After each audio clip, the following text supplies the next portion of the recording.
Okay, so we've got our first point at 5, 3. We've got our second point at 1, negative 5. And we're going to use the midpoint formula. X sub 1 plus x sub 2 divided by 2.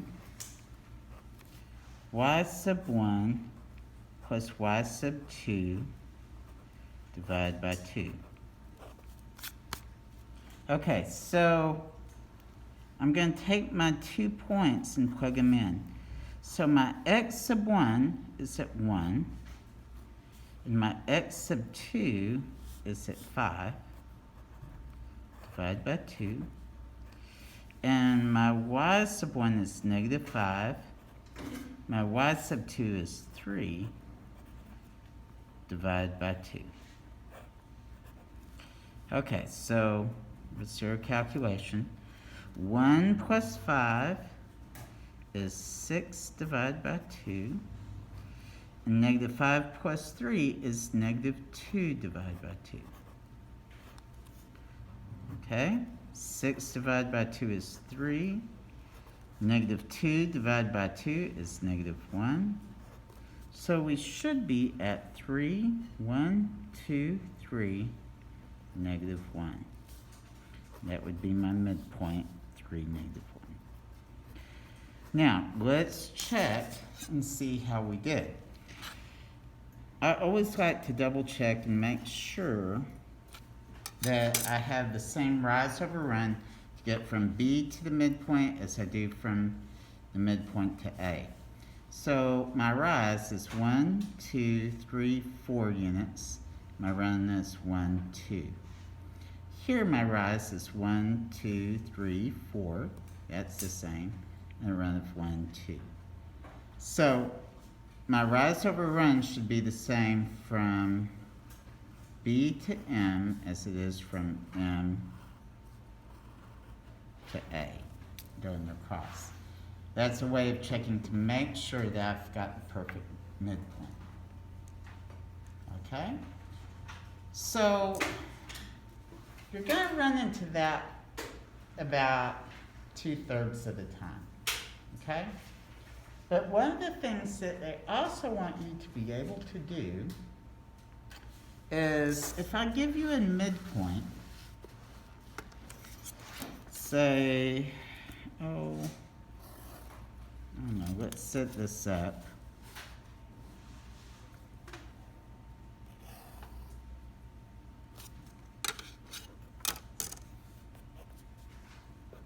X and Y. Okay, let's say that I've got a point here at, and let's call this X. X is going to be at negative 4 and up 1, 2, 3, 4, 5.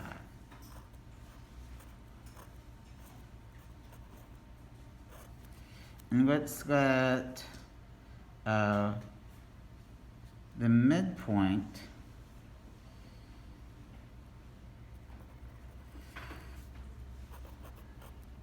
be at 0, 3. Okay? So, in our problem, if X is negative 4, 5,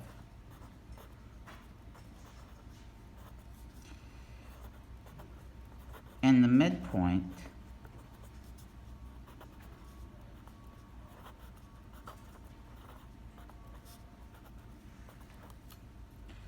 is at 0, 3, where is point Y?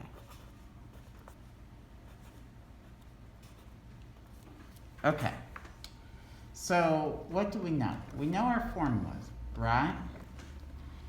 So the midpoint formula, M, is equal to, or midpoint, I should say that, midpoint is equal to x sub 1 plus x sub 2 divided by 2, y sub 1 plus y sub 2 divided by 2. Okay, I know my midpoint is at 0, 3. I also know that my x value is at negative 4 plus x sub 2 divided by 2. And I know that my y value 3 is at 5 plus y sub 2 over 2. Now, guys, I'm going to tell you something. The easiest way to handle this is to set it up as two separate equations. So I'm going to say that my point 0 is equal to negative 4 plus x sub 2 divided by 2. And my y value 3 is equal to 5 plus y sub 2 over 2. Okay, so now let's see what we can do with this. All right, what would be the first thing in this equation that I would do to get rid of the 2? Since I'm dividing by 2, I would want to, but whatever I do to one side, I've got to do to the other, right? So these 2's cancel out. What's 2 times 0? So 0 equals negative 4 plus x sub 2. Okay, how do I get rid of the negative 4?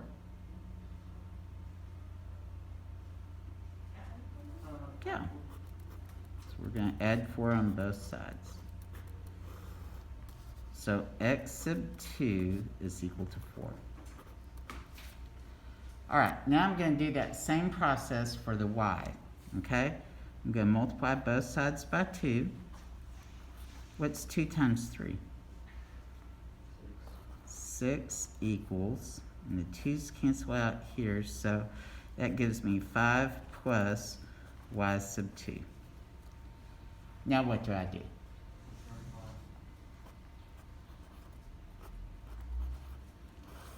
So y sub 2 is equal to 1. So now I've got the point 4, 1 for y. Okay, so let's go 1, 2, 3, 4, up 1. If that is my y value, is imperfectly centered between the 2. So again, let's check our rise over run. I've got a rise of positive 2 and a run of negative 4. Do I have that same rise over run here? Positive 2 up, negative 4 for the run. Okay? If so, then I've got imperfectly centered. Yes, sir? Can you just find it by basing it off of the x's rise over run and just like reversing that? You could. However, there's going to be times this year where you're not going to be able to graph it. You're just going to be expected to find it algebraically. So, because of that, I really want you to practice this because when you get to that point, you're going to be expected to know it. All right?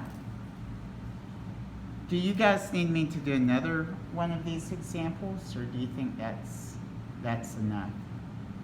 Do another one? Okay. I had 2 last hour, and that was fine. So they felt like they needed it. Okay, so let's see. Let me make a new coordinate plane. This will just make it easier. So if we do that.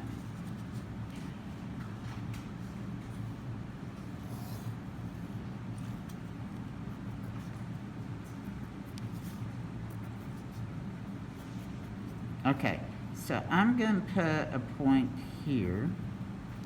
I'm going to let this one be T. I'm going to let this be M. And we want to find Q.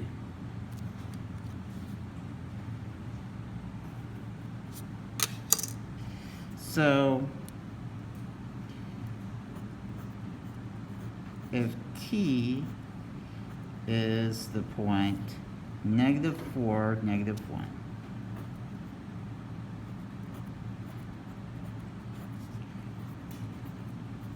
and the midpoint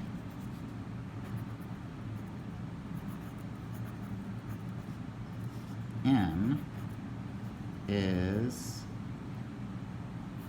-1, -3,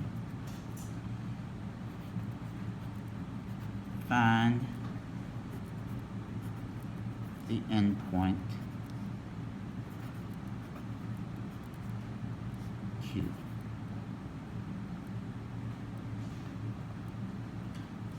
Okay? So T is -4, -1. Midpoint M is at -1, -3. Okay, so -1, -3 is equal to -4 plus x1 over 2, and then -1 plus y sub 1 over 2.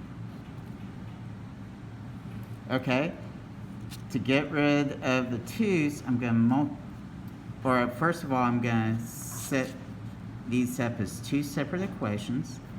-1 equals -4 plus x sub 1 over 2. And then -3 is equal to -1 plus y sub 1 over 2. Okay, so I'm going to get rid of the 2.